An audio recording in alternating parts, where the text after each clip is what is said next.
নমস্কার বাঙালিরা, তোমরা সবাই কেমন আছো? আশা করছি খুব ভালো আছো। আর গঙ্গারামপুরের জন্য খুবই একটা সুখবর আছে, সেটা হচ্ছে সবাই সবাই অনেকেই জানো, অনেকেই আবার জানো না। তো যারা যারা জানো না তাদেরকে বলছি যে 18 তারিখে, মানে সামনে যে 18 তারিখ আসছে, সেই 18 তারিখে গঙ্গারামপুর ফুটবল ময়দানে আসছে অরুণিতা কাঞ্জিলাল। তোমরা অনেকেই তাকে চেনো, অনেকে তাকে চেনো না। তো স্ক্রিনে যে ছবিটা দেখতে পাচ্ছ, সে আসছে। আর তোমরা কে কে যাচ্ছ অবশ্যই কিন্তু কমেন্টে জানাবে। আমি তো যাচ্ছি, আর তোমরা কে কে যাচ্ছ অবশ্যই কিন্তু কমেন্টে জানাতে ভুলবে না। আর এখন আমি আসছি অলরেডি দোকান থেকে বাড়িতে।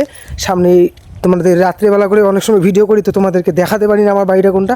যেটা দেখতে পাচ্ছ ভাঙ্গাচুরো বাড়ি, সেটাই তোমাদের মিনি রাজা ভাইয়ের বাড়ি। আমরা সেরকম মনে করো হাই ফ্যামিলির লোক না, নর্মাল।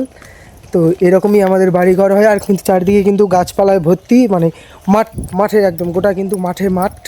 তো বুঝতে পারলে। আর কে কে আসছো কিন্তু গঙ্গারামপুরে অবশ্যই কিন্তু কমেন্টে জানাবে। 18 তারিখে আমি যাচ্ছি, তোমরা কে কে আসছো অবশ্যই কিন্তু কমেন্টে জানাবে।